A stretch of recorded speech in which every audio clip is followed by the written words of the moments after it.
Obstinados e obstinadas, sejam muito bem-vindos e bem-vindas a mais um episódio do podcast da Escola do Podcast.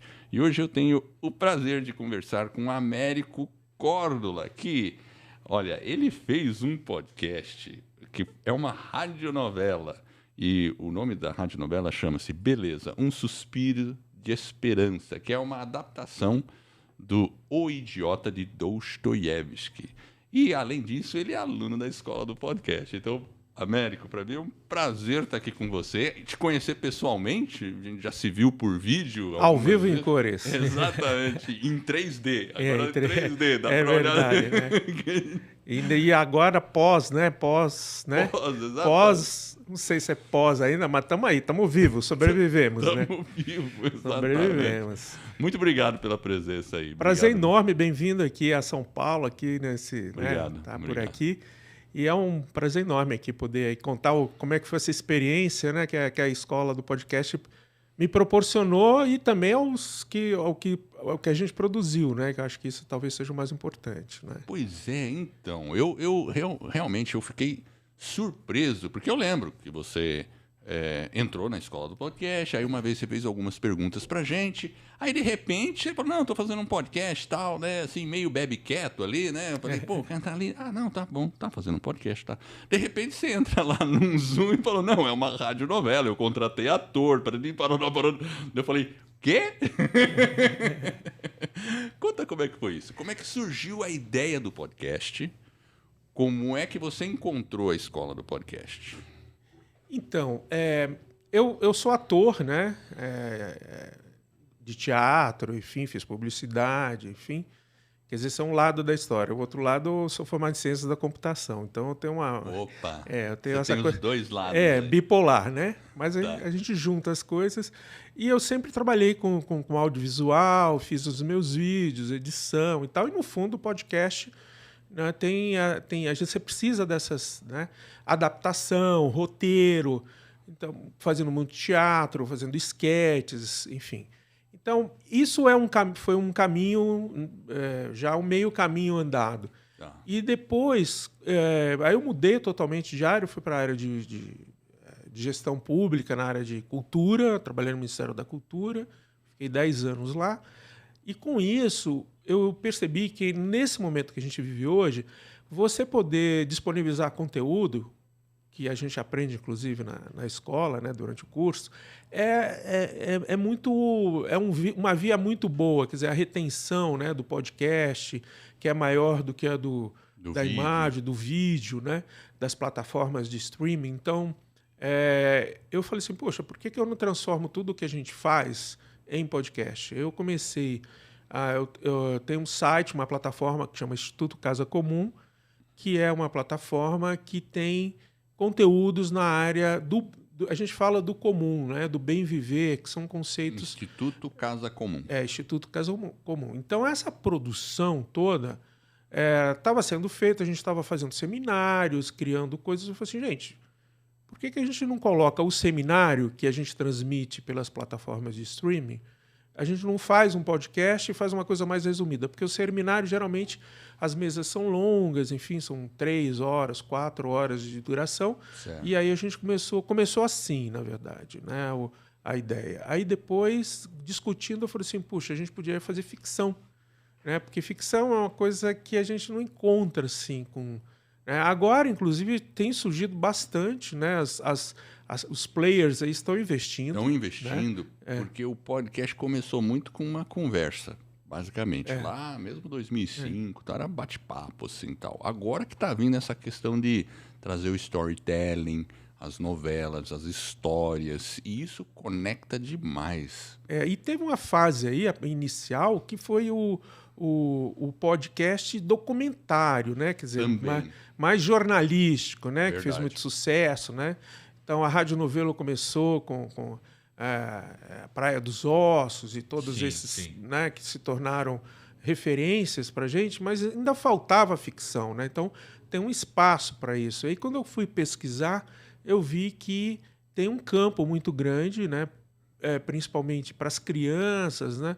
Contação de histórias, mas geralmente ficava muito assim, uma ou duas pessoas fazendo coisas assim, com boas intenções, mas não com a necessidade de criar uma coisa tecnicamente mais profissional, vamos dizer assim, né?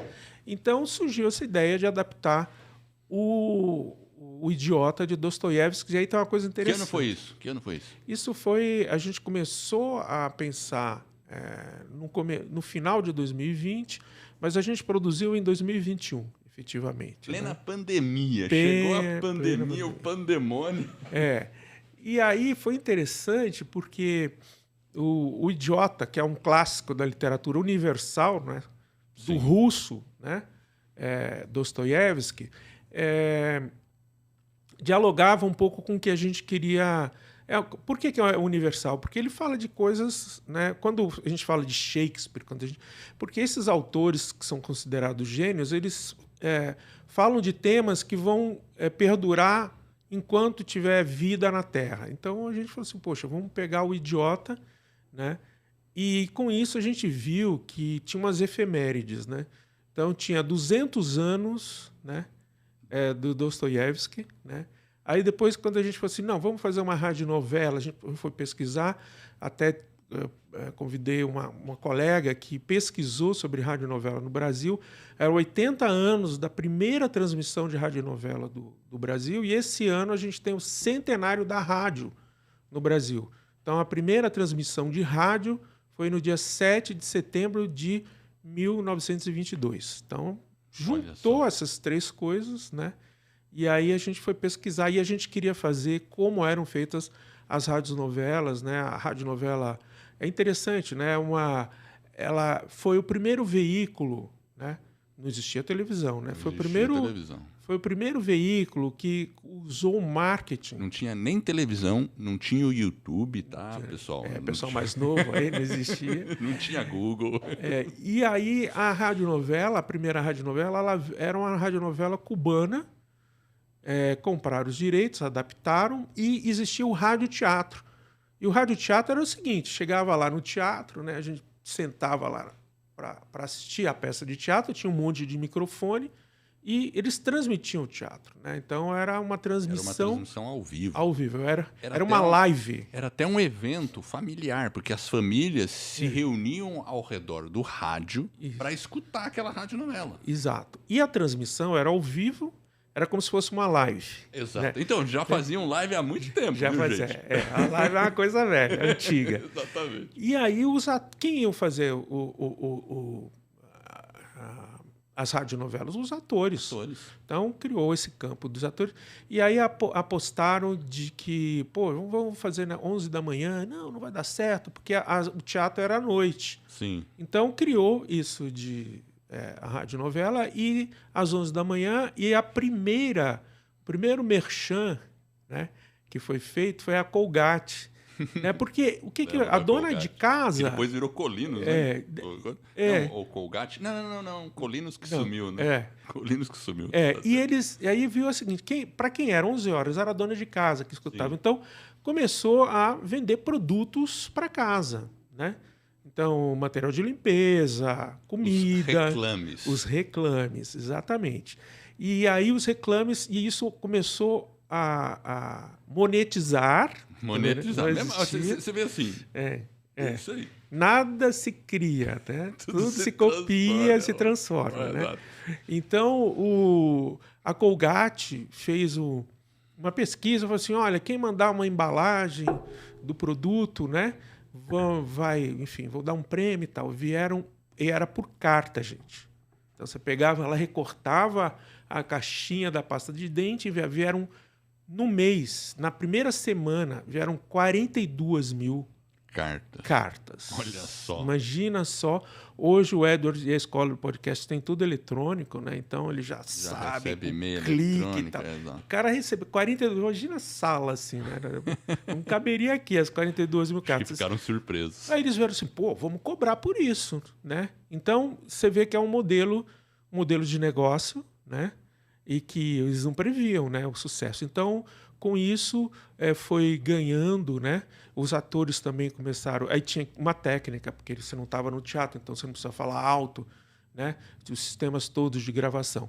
E o ano passado, por conta desses 80 anos e dos 100 anos da rádio, a Rádio Nacional criou lá a EBC, que é a Empresa Brasileira de Comunicação no Rio de Janeiro. Quem quiser pode visitar. Eles fizeram o estúdio, né? Um estúdio da onde exatamente, claro, um cenário, mas está lá os equipamentos, tem lá as mesas, os microfones. E o interessante é que a figura mais importante era o contra-regra. Então, quando você vai ver o estúdio, tem no YouTube, quem quiser ver, procura lá. Eles fizeram a primeira radionovela, um trechinho, né? O contra-regra, foi assim, olha, alguém estava descendo a escada, e tinha uma escada de verdade, né? Microfonada, e o cara vinha descendo.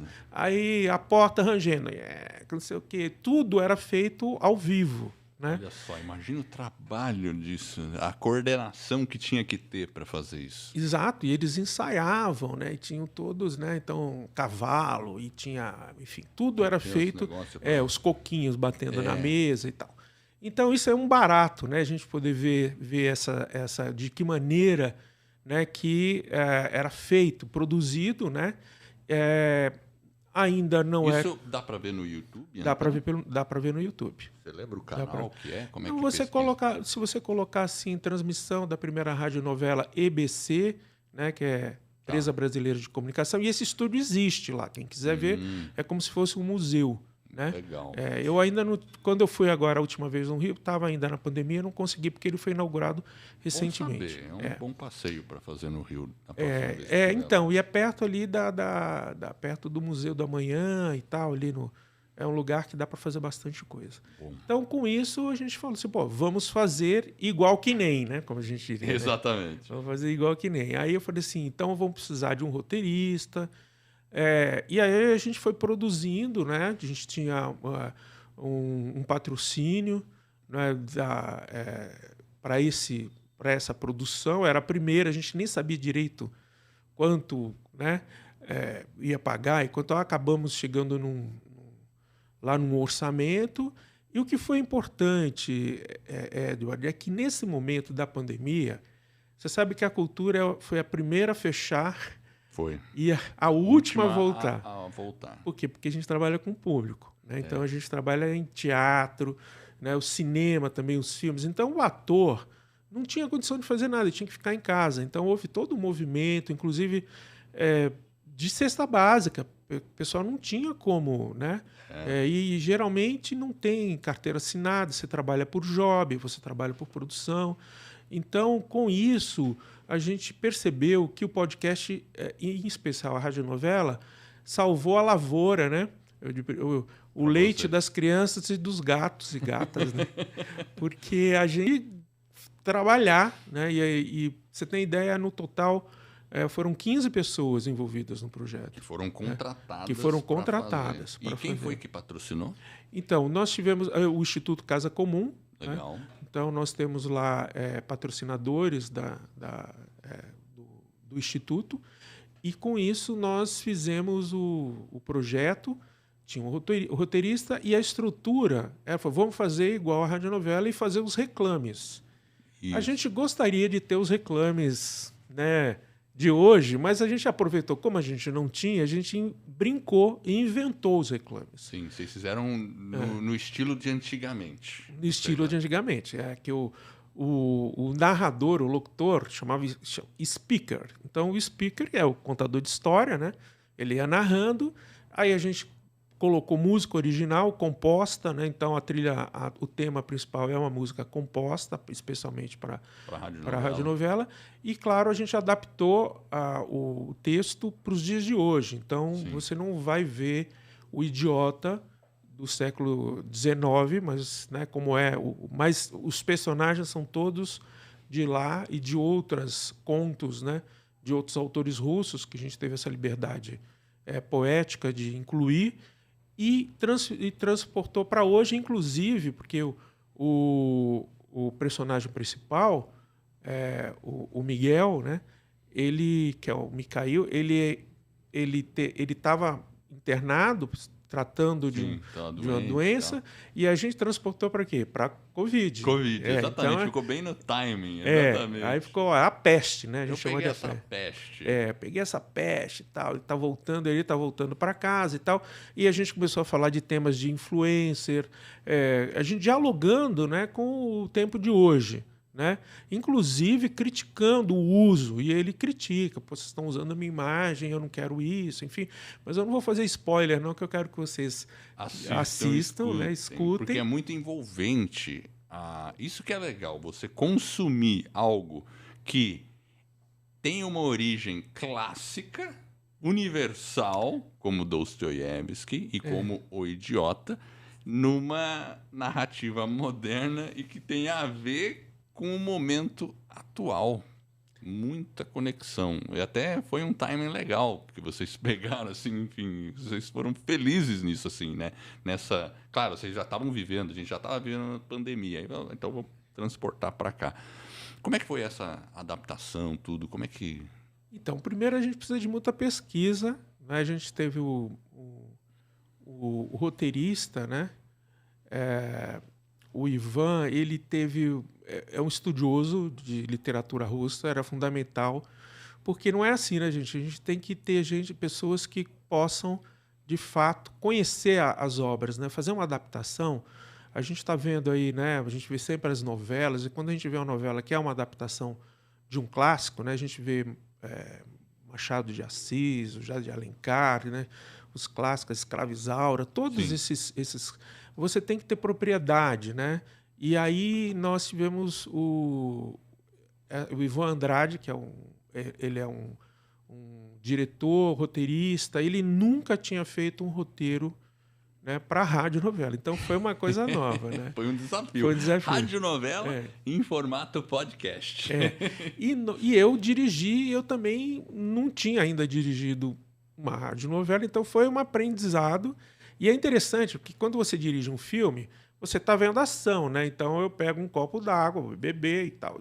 Na rádio, você tem que colocar, né, a ação para você entender, ou senão um som. Então tem uma parte muito importante, que é o que o Contra-Regra fazia, que a gente chama de paisagem sonora, que seria a sonoplastia. Então nós tivemos um baita editor, né, o Edésio Aragão, que fez toda essa parte de todos os detalhes. A gente fez com profundidade, tem uma conversinha aqui no fundo, que está mais à distância, o barulhinho aqui na frente, tá mais adiante, uma bandeja, um gelo, tudo isso são detalhes que vão... Por isso que exige uma técnica, né, para você não ficar aquela coisa flat, né, que está tudo aqui acontecendo aqui. Não, tem toda uma profundidade, e que foi bem bacana a gente poder ter esses profissionais e os atores. Nós trabalhamos com 5 atores, né?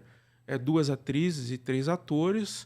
Nós temos os vozeirões assim, de teatro, que faz o narrador, o Tadeu de Pietro, que é muita experiência, e uma jovem, a Pamela, que é cantora, faz musical, né? Tem a Lara Córdula, o Williams Mesa-Capa e o Eduardinho Silva, que todo mundo conhece, que fez o Castelo Rá-Tim-Bum, fez o Bongo, que é um ator maravilhoso. E para eles foi uma experiência importante. Alguns já tinham feito radionovela, outros não. Então foi uma comunhão, né? E o importante, como a gente estava no pico da pandemia, nós gravamos separadamente. Isso deu um trabalho, porque estava todo mundo com máscara, estúdio. Então só tinham 3 pessoas no estúdio. Na verdade, 3 comigo dirigindo, né? Mas e quando tinha uns diálogos, aí a gente gravava separado, e o coitado do editor, que a gente tem que elogiar sempre. O editor é uma das coisas mais importantes. Como é assim para o cinema, que você vê que está tudo maravilhoso e tal. Na radionovela é a mesma coisa. Então o editor depois casou. Aí tem questões técnicas, né? Porque eu estou no microfone, o Edward está no outro. Se eles estiverem diferentes, aí já você tem que refazer. A gente teve alguns problemas desse tipo, né? Fundo, barulho. Por isso que foi feito num estúdio que a gente montei lá na minha casa. E a gente tentou fazer via o que a gente aprendeu na escola do podcast, né? Audacity, como é feito os programas com o Jefferson, mas não funcionou por causa do...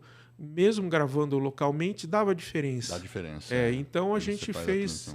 É fundamental ter um estúdio, então a gente percebeu as coisas que... Pro próximo... Porque a localização, porque às vezes se uma pessoa grava remoto, tal, ela pode ter o mesmo microfone, mesmo tudo, mas o ambiente é diferente. O ambiente a gente fazia assim, né? Vendo o quanto era seco o ambiente, né? Exato. Estala esse tempo. E então isso foi um aprendizado. A gente, enfim, anotou tudo para a nossa segunda produção. Você já tomar cuidado com isso e ela já está aí a caminho. Opa, vamos ter surpresa aí? Vamos ter surpresa. Peraí, a gente já vai falar dessa próxima que vai vir. Então, assim, algum ator já tinha feito, ou quem participou disso tudo, já tinha feito algum podcast?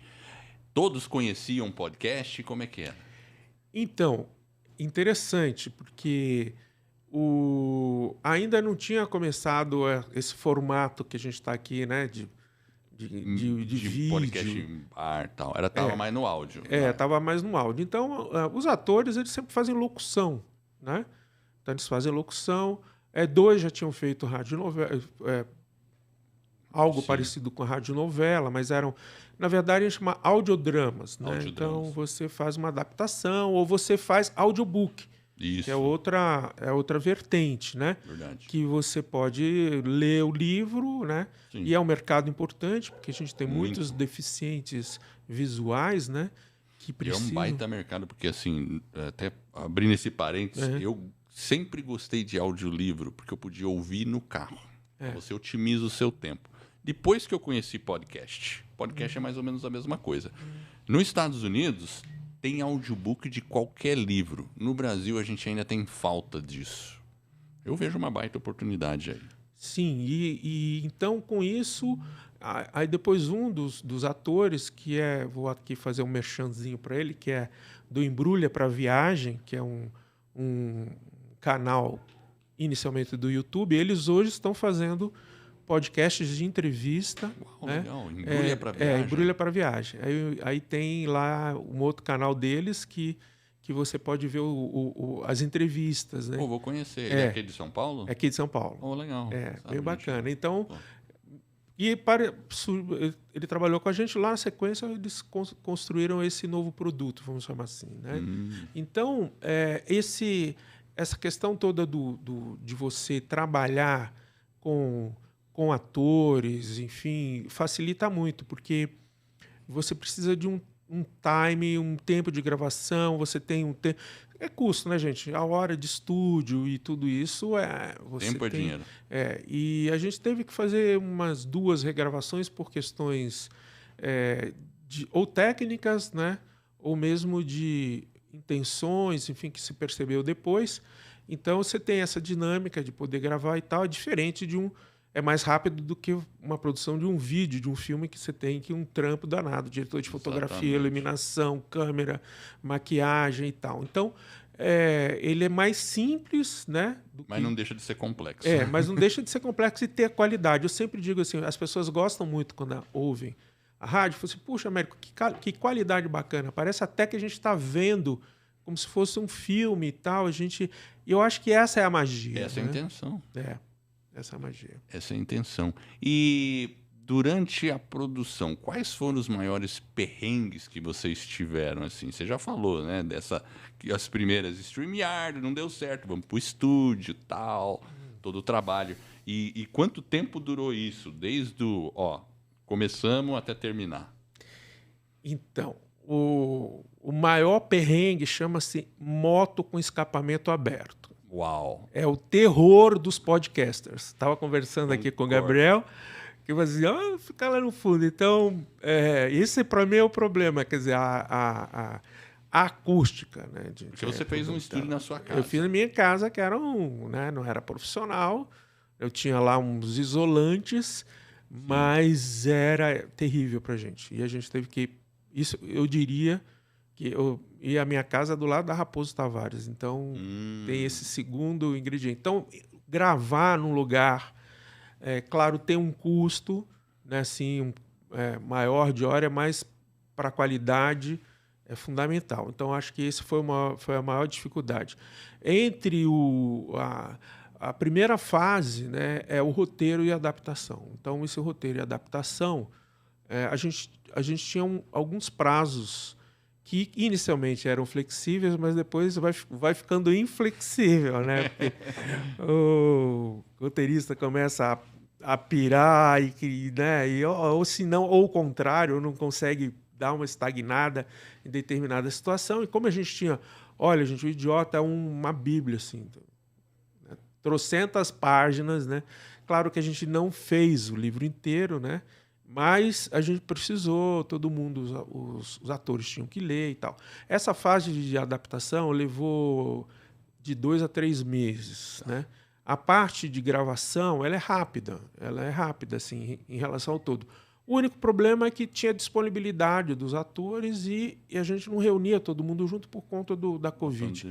Então, isso eu diria que levou um mês, né? Mas a parte mais complicada mesmo foi a edição. A edição foram quase 4 meses.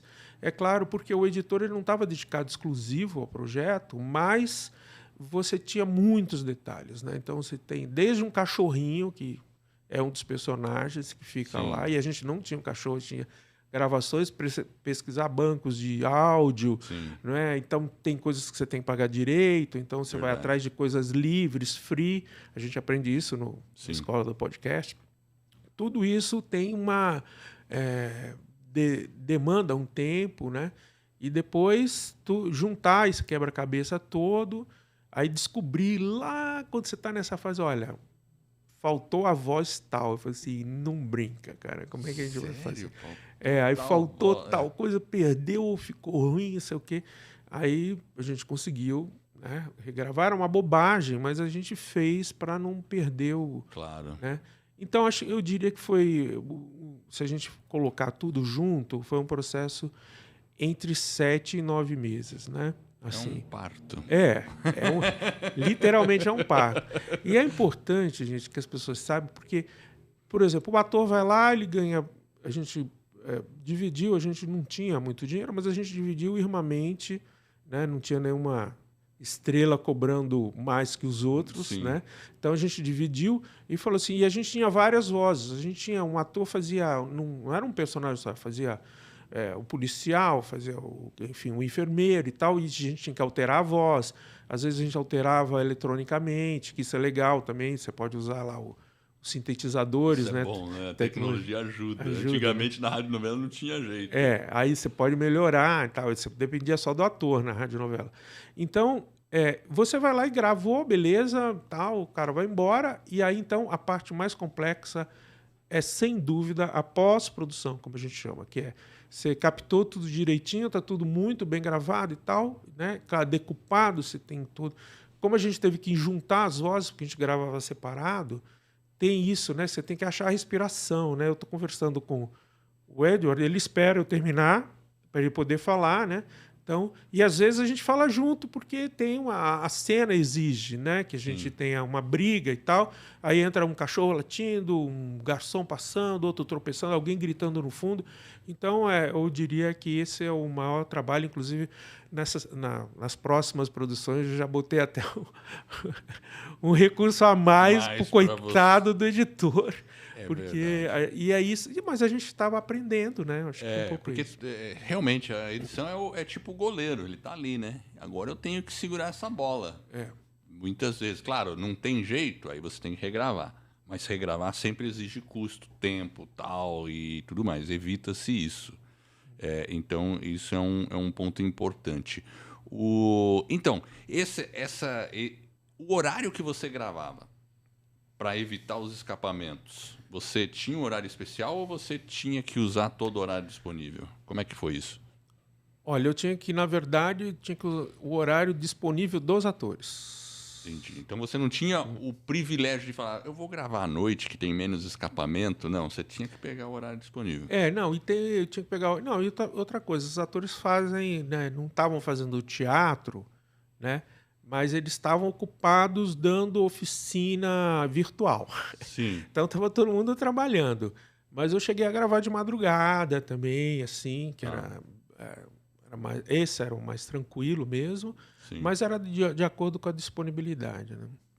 E olha, você que está aí nos vendo, se você não quer ter dificuldade, bom, podcast é assim, você pode estar com um gostinho aí de querer fazer um podcast, certo? E se você quer aprender os primeiros passos para fazer um podcast, vá no nosso site, escoladopodcast.com, aí você já baixa o nosso e-book, que tem o passo a passo para você publicar e lançar o seu podcast. Só com e-book dá para publicar o podcast. Só que, você está vendo pela conversa, lançar o podcast é o primeiro passo. Depois você vai querer fazer site, integrar com o seu podcast, você vai querer saber como você pode monetizar o podcast e tudo mais. E por isso a gente oferece um treinamento que a gente chama de Curso Podcast do Zero. Esse é o curso de entrada para você aprender a criar um site, integrar com o seu podcast, aprender as formas de monetização. E uma coisa legal do Podcast do Zero é que a gente tem, para os alunos do Podcast do Zero, uma reunião numa sala de Zoom, uma vez por mês, onde você pode falar comigo, com o Jefferson ou outros alunos da escola do podcast. Vai que você encontra o Américo lá também, por exemplo. Então, para saber mais, escoladopodcast.com/PDZ. PDZ é o nome carinhoso do Podcast do Zero. E esse aqui foi um reclame. Reclame, exatamente. No melhor estilo das rádios novelas. Aproveite. Né? Não, e olha, gente, eu fui aluno, eu comecei na maratona lá, como é que era? Sim, na jornada do podcast. Na jornada do podcast, é verdade. No segundo ou terceiro a gente já estava publicando. Então você... Aí depois tem o conteúdo, que é um conteúdo muito bom para quem é assinante, e é a coisa que você tem... Lá, quantas horas hoje? Nossa, se a gente olhar, o podcast do Zero ele já tem bastante coisa. A academia do podcast, a gente abre de vez em quando a academia, aí a gente já está com mais de 230, 50 vídeos. É muita coisa. É muita coisa. E um conteúdo muito bom, porque a gente consegue entender como é que o teu negócio pode potencializar. Eu acho que isso é importante. Exato. O podcast que a gente criou, a gente não tem objetivo de monetizar. A gente fez muito, foi uma experiência, Sim. Mas agora, nesse segundo momento, a gente vai começar a pensar, né, a própria plataforma nossa, porque olha só, a gente começou, eu falei, né, transformando seminários em podcast. Aí está lá o conteúdo bacana, quem quiser veja lá, tem... Instituto Casa Comum. Instituto Casa Comum. Agora, nós temos mais de 20 programas, né, que estão ligados com criança, com contação de história, com temas... A história do Brasil pela música. Eu não faço essa produção.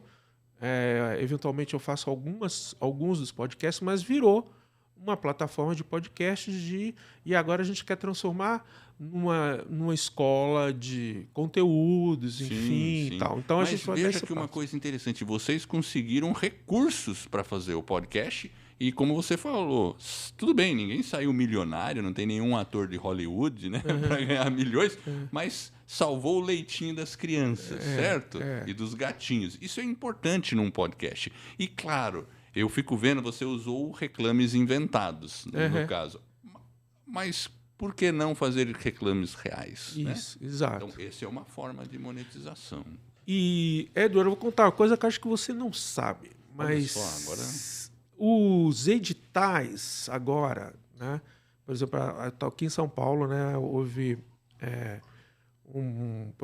uma lei chamada Lei Aldir Blanc, exatamente para atender uma lei emergencial da cultura, né? Para atender quem estava nessa situação da Covid, e agora vai tá no Congresso para virar uma lei mais permanente, vamos dizer assim, perene, tomara que consiga. Mas as secretarias de cultura estão fazendo editais, e a gente já foi contemplado, para produção de audiovisual, né? E aí entra o áudio, podcast, e você pode submeter projetos como nós fizemos. Então, a manutenção desses nossos programas, eles também estão sendo feitos com recursos oriundos de editais públicos. Né? Então, é uma oportunidade. É uma oportunidade. Inclusive, você aí que está aí no teu estado, no teu município, sugira para o seu secretário de Cultura criar mais essa vertente. Então, nós temos parte dos nossos podcasts já são patrocinados com recursos oriundos de editais públicos, né? Então, essa é uma outra tendência que eu acho que você não sabia. É uma outra forma de monetização. Eu tenho alguns contatos que já estão indo atrás de editais, já tinham falado. Eu não me aprofundei sobre isso, não é minha especialidade, mas bom saber disso. Bom saber que até tem uma lei tramitando, tomara que seja realmente aprovada e isso melhore ainda mais. Porque o produtor precisa de recurso. A pessoa que, principalmente se tem um bom conteúdo, precisa de dinheiro para fazer algo decente. Não tem como, né, fazer tudo de graça, né? A pessoa precisa pagar o leitinho das crianças, né? Então isso é importante. E você falou para mim aí no começo, assim, mais ou menos no começo, que vem novidade aí no que você está fazendo. Vamos pegar esse gancho aí, já que você já está com... Então, como é que a gente fala? No Trello, né? A gente coloca, coloca aí nas perspectivas, a gente está com 2 produções novas, né? Eu ainda não posso revelar ainda por questões... Legal. Mas são... Segredo, mas uma para esse ano e outra para o ano que vem, também com a mesma estrutura de contratação de gente e tal, legal. Com música. A gente é muito importante a música, quando a gente coloca... Muito importante. O nosso... O que a gente fez do Dostoiévski, eu tinha convidado o meu amigaço, que é o Chico César, só que ele estava viajando e ele falou assim, Américo, eu não vou dar conta, porque eu estava naquele negócio do time, né? Eu precisava entregar rápido, eu falei assim, eu estou fora e tal. E aí ele queria, claro, tem que ler, enfim, aí não ia ter esse tempo, aí acabou que a gente fez com uma outra pessoa bastante talentosa, mas é importante você também, ali, só o grupo, são 5 músicos que você está pagando. Né? Puxa vida, então, você pensar nisso, né? Quer dizer, você pensar... A gente trabalhou muito dessa forma, né? Então, agora a gente tem essa produção desse ano, que deve começar agora no segundo semestre, já com tudo que a gente aprendeu que uma deve ser feito. É uma radionovela. Os 2 no formato de radionovela. E o ano que vem também a gente vai vir já com outro projeto, já é um projeto mais audacioso, maior, né? Nós estamos esse ano, você sabe, com o centenário da Semana de Arte Moderna, né? E gerou muitos editais, né, voltados para fazer uma reflexão sobre a Semana de Arte Moderna e seus autores, e também o bicentenário da Independência, que vai ser agora 7 de setembro. Então, isso moveu bastante aí esses editais que surgiram, então vai vir muita coisa e tal. E esse do ano que vem está relacionado com esses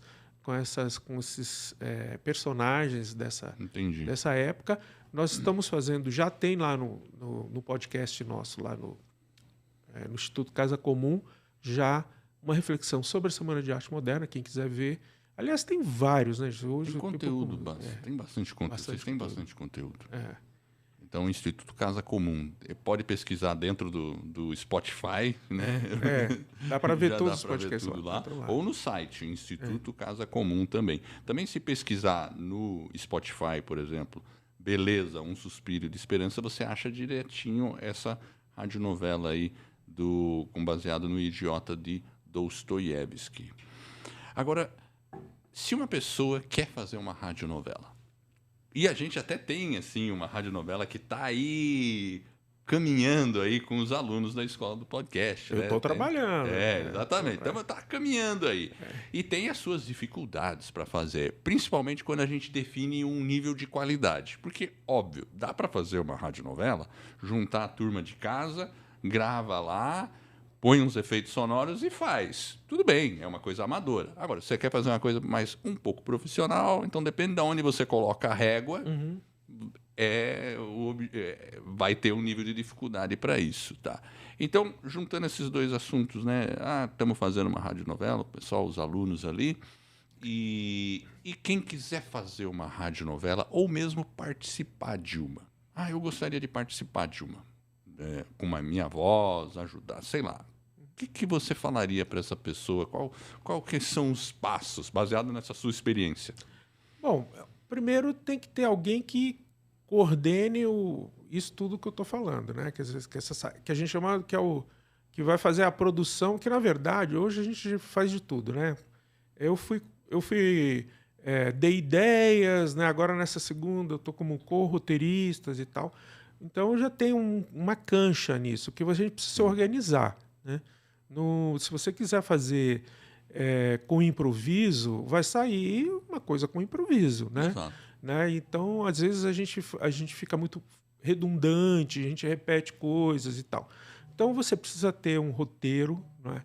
Um roteiro bem afinado, como a gente tem aqui para fazer qualquer podcast, né? Quando a gente vai fazer tudo, o que a gente vai dizer, qual a ordem e tal. Ter, claro, pessoas que sejam talentosas no sentido de dar a intenção que o roteiro pede. Então, você pede lá, não, dependendo da situação, né? A gente chama de arco dramático. Sim, né? isso Então, é importante. eu diria que primeiro seria bom fazer um curso de roteiro. Né? Para você poder, de fato, né, ter... a gente tem muitos cursos de escrita criativa, de roteirização, vários. Você pode entrar aí, você pode ver. Porque você tem, hoje, contar uma história, por exemplo, a nossa radionovela, os episódios são longos. Né? A gente aprendeu isso. Você pode, a gente tem que fazer uma coisa. Por quê? Porque a gente está na era. Para você escutar no carro ou fazer uma corrida, eu ouço. A maioria dos podcasts eu ouço na hora de fazer a caminhada. Sim. Que aí, se você faz uma caminhada de 40, 50 minutos, você pega, né, ou 3 capítulos de um podcast de 15, 20 minutos. Você tem que se planejar para isso. Sim. E para isso você tem que também. Uma dica importantíssima no arco dramático é fazer um gancho para que a pessoa fique, opa, quero ouvir a segunda, manja? Exatamente. Então, quando a gente... é a técnica do final do episódio, deixar um gostinho. Cara, agora tem que ver o próximo. Tem que ver o próximo. Agora, o cara vai morrer, ele está na situação XYZ. A gente Prometi que só ia ver um episódio, tenho que ver o próximo. Não, quando a gente está vendo streaming, né? Às vezes a gente vara à noite... Não consegue 6 da manhã, você fala, acabou, consegui acabar. Então, eu acho que esse é o máximo, assim, né? A famosa maratona. Você falar para a pessoa aí você vai comentar no teu grupo lá, né?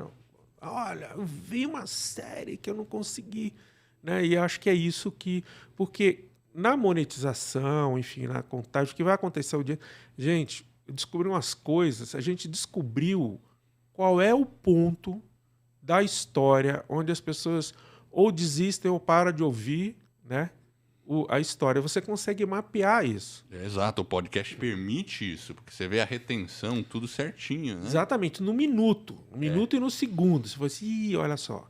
E a gente descobriu que a gente teve uma barriga. Aonde a gente criou a barriga é quando você cai ali. Sabe quando você está assistindo? Agora que a gente está assistindo a novela das 9, pô, agora tá essa lenga-lenga e não passa. Aí você muda de canal, né? Exatamente. Então você para de ver. Só que na televisão a gente não consegue ver, né? Assim, lá não, no podcast você vai lá no... Você vê exatamente. No Entra Anchor, no Spotify, Anchor, você consegue ver exatamente onde caiu, onde subiu, como foi a retenção. Isso é muito fantástico. Depois a gente vai ver o que aconteceu com esse podcast aqui.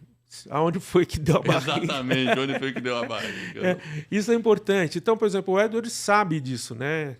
Você vê, não, agora eu preciso, né, colocar assuntos que são importantes.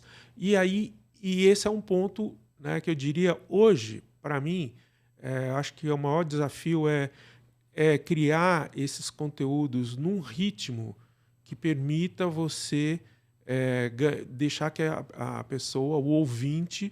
Né? E aí, quando você... Realmente engajado. Engajado, Então, por exemplo, quando a gente coloca Dostoiévski e eu vejo um jovem, né? Ou uma jovem que já recebi, né? Poxa, naquele capítulo eu chorei, porque eu... Que legal. Aí, para isso, eu me sinto super recompensado. Como diretor, vejo que os atores que dirigiram, que isso funcionou. Então, isso é muito bom. Por outro lado, quando eu digo, puxa, eu não poderia ter feito isso de uma outra maneira, isso aqui ficou longo, isso aqui ficou repetitivo e tal. E a gente descobre com isso, com essas ferramentas. Então, eu acho que isso é um instrumento importantíssimo, que só a tecnologia que a gente tem hoje permite, né? Quer dizer, no tempo da radionovela, tinha o quê? Tinha a carta de alguém lá, que às vezes vocês sabem que as pessoas às vezes fazem o vilão, os caras querem pegar na rua, né? Acontece muito, exatamente. né? Então o cara falou, pô, você não podia ter feito, mas não fui eu, foi o personagem que fez, né? Então acho que isso é uma coisa que quem está começando, né? São muitos detalhes. Eu digo que eu estou aprendendo e também da minha experiência de vida, enfim, né? Quando a gente sabe, quando a gente vai fazer uma peça, não, essa peça eu estou num projeto maravilhoso, aí vai lá, fracasso. Aí por quê? Às vezes você fica, não, estava tudo bem feito, mas as pessoas não queriam ver aquilo. O público quer ver outras coisas. Às vezes você não quer ver mais tragédia, porque eu já vejo todo dia no jornal, né, de manhã na rádio, não, eu quero ver uma comédia. Então, ou pode ser o contrário. Justamente o pessoal quer ver a tragédia, enfim. Exato. Então mas as ferramentas permitem você descobrir essas coisas. Exato. As ferramentas, eu acho inclusive no Spotify você sabe o demográfico, idade das pessoas. Exato. Isso é muito bacana. Isso é muito bom. E a gente tem que ter inclusive ficar sugestão aqui, essa inteligência para dizer, olha, como que você afere, né? Sim. Né, o que você está comunicando, né? O que foi que mais pessoas mais... Porque aí você percebe, pô, o cara falou de um negócio lá que é muito bacana e todo mundo falou e naquele lugar você vê que teve uma audiência, né, boa ou se teve like. Um pico de audiência, que nem quando mataram o Odete Roitman, né? Exato. Isso é coisa para quem nasceu no milênio passado, viu, gente? Exatamente, eu não vou explicar. Pesquisa na internet depois. Ué, como assim Odete Roitman? Você sabe o que é o Odete Roitman? Não, não sabe. Não sabe. Mas enfim, a gente sabe. Revela a idade isso aí. Entregamos a idade. Fala assim, minha avó contou, né? Quem foi? Exatamente. Olha, muito legal. Olha, Américo, show mesmo. Você, dentro desse seu arcabouço de experiência tal, você oferece algum serviço, produto para as pessoas? Como que é o seu trabalho assim? Hoje, como você está focado nisso? Então, bom, é isso que você falou, né? Hoje a gente tem que estar jogando em todas as posições, né? Sim. Eu acho interessante que as profissões de hoje, elas são... Né, você falou que é engenheiro, né? Sou engenheiro. Então, mas me apaixonei por podcast e vim aqui para fora. Pois é. Mas o engenheiro não sai de mim. Eu sei. Eu tenho isso. Mas, por exemplo, quando se pergunta assim, qual que é... Agora, quem nasce agora, né, já não tem... Você não tem mais uma profissão, porque você vai mudando, né? Você vai mudando, vai se adaptando e tal, né? Então, eu hoje tenho a minha empresa, que é uma empresa de consultoria e de produção, né? Então, é uma empresa que era uma produtora, que foi criada lá em 89, então eu diria que já é uma empresa bem velha, assim, que eu já tenho o meu CNPJ, mas que hoje eu estou aberto a trabalhar com consultorias na área de políticas culturais para públicas e privadas e produções de conteúdos de produção. Então, eu diria que eu estou agora nessa questão do podcaster, é uma das linhas. Então, quem quiser conhecer é americocordula, tudo junto.com.br, que é o meu site pessoal, né, da minha empresa. Eu ofereço os cursos, eu dou curso de gestão na PUC de São Paulo e faço, enfim, uma série de outros projetos. E quem quiser contato, mentorias, enfim. Se você quiser também, eu posso fazer uma peça de teatro, então, por isso a gente precisa estar... E se a pessoa tem um projeto, de repente ela ganhou um edital aí, e agora, como é que eu produzo tudo isso? Pode correr aí. Venha aqui que a gente sempre dá, né? Se eu não puder, tem muitos colegas aí competentes que podem te ajudar. Eu acho que essa convergência, né, digital, nesse momento que a gente vive hoje, e na escola a gente aprende muito isso, na escola do podcast, é conteúdo, gente. Conteúdo, você pode transformar qualquer coisa em conteúdo. Então, você vê, nós temos aí de vinho, a pet, a dentista, cirurgia, fissura lábio-palatina. Vai aprendendo, né? Exatamente. Então, acho que nesse momento, quer dizer, vender o peixe, né? Ter o podcast como uma ferramenta para vender o peixe, e você pode não acreditar, mas é uma coisa que não é para aqui, não é para o teu bairro, é para o mundo. Para o mundo. Então, às vezes, eu recebo lá um comunicado lá de alguém que está lá na França. Olha, um brasileiro, ouvi, que legal. Seu podcast lá. Você tá, então, e você não teve, né, um custo como a gente tinha antigamente, precisaria ter para fazer chegar o conteúdo lá em outra, porque a radionovela ficava circunscrita à cidade onde era transmitida e tinha antena. Isso, né, do que no rádio que podia captar. Exatamente, né? Então, além disso. Então, hoje, o meu sonho, até vou contar aqui uma coisa que era, na época que minha filha está com 25 anos. Quando ela nasceu, eu fiz um período sabático que eu falei assim, poxa, eu queria... eu ia pegar na escola e tal, então eu tava, né? Pô, e às vezes eu ficava lá na fila do carro, né? Aquela baita filha para pegar o filho, esperando ela sair da escola. E a gente ficava num tempo ali meio ocioso. E o rádio não tinha nada para criança. Nada. Pois é. Nada. Aí eu falei assim, pô, não é possível. Eu tô falando de 1999, 2000. Tô falando 22 anos atrás. E eu falei assim, pô, coisa legal, vou pensar no... Aí eu pensei em fazer um site, né? Mas eu queria que as crianças ouvissem, né? Sim. Então era uma coisa meio Radio Kids. Eu já vi que já tinha alguém que já tinha um site, Radio Kids e tal. Hoje dá para a gente fazer isso. Que se você tem uma rádio, você pega o teu celular e você liga, você tem uma possibilidade, um conteúdo para a criança na hora da escola, né? Então, mas levou 22 anos para fazer isso. Então, por exemplo, qualquer ideia que você tenha, né, você pode acreditar que dá para você fazer. E um caminho, né, é esse com as tecnologias que a gente tem. Sim. E agora tá vindo aí outras maluquices aí no metaverso e tudo mais.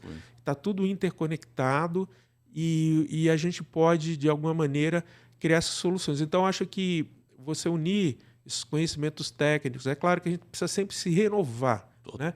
Porque toda hora tem... Eu acho que a escola muito rápido, a tecnologia vai evoluindo muito rápido, a gente não consegue. Por isso que a gente criou a escola do podcast, justamente para permitir que qualquer pessoa, mesmo que não saiba nada de podcast, eu tenho dificuldade com informática, se eu mexer aqui no computador não vou quebrar ele. Não vai quebrar ele. Vem com a gente que a gente vai mostrar que não vai quebrar. Mas repete o nome do seu site, então. americocórdola.com.br. Maravilha. E lá tem seu e-mail para as pessoas tem escreverem. Os contatos, tem os mídia cursos. social alguma que seja legal? O Instagram é @acórdula. Acórdula. Então você pode, né, o Twitter também. Mandar para você uma mensagem. Pode mandar mensagem. O Facebook também eu confesso que eu não sou um grande... Tranquilo. Eu tô nessa fase aí eu tô mais tranquilo. Eu não fico fazendo toda hora. Tirei uma foto agora com o Edward, eu vou fazer, pô, vamos esquecer de tirar foto. Porque a primeira coisa que as pessoas falam, já tô aqui. Exatamente, a gente é meio assim, né? Moda antiga. Mas é a geração da gente. A gente gosta de conversar mesmo, né? É verdade. É muito bom. Américo, obrigado mesmo pela sua presença, um bate-papo muito legal. A gente poderia ficar horas ainda falando, esmiuçando muita coisa. Obrigado mesmo pela sua presença, foi bacana aí. Então, Edward, muito obrigado. Para você que ainda não veio para a escola, vou fazer aqui o merchan. Venha para a escola do podcast, venha ser aluno, porque aqui você vai, de fato... eu garanto que, no mínimo, você vai se divertir muito, né? E conhecer muita gente boa. A comunidade dos podcasters aqui é uma comunidade grande, bacana, tem muita gente dedicada, não é? E você vai aproveitar, né, e transformar aí o que você quiser, se não pode ser um hobby, né, Edward? Pode ser um hobby. Ou um projeto de vida. Ou um projeto de vida, né? Como fez o Edward. Eu vou pedir para você mandar um abraço para o Jefferson, que é outro figuraça, né? Que eu ainda não conheço ao vivo, mas não vai faltar oportunidade. E por fim, né? Aqui eu estou aqui a gente está num bar aqui, gente. Podcast no bar, podcast no bar, que é um espaço. Inclusive, vejam lá, podcastdobar.com.br. Esse é o local onde a gente está gravando. E quem falar que é da escola do podcast aí, tem um desconto especial para alugar uma sala aqui, bem bacana. Então a gente vai fazer um brinde com a fake vodka. Fake vodka, exatamente. Sorte para todos. Valeu, gente. Obrigado. Valeu, gente. A gente fica por aqui. Até a próxima semana com outro episódio do podcast da Escola do Podcast.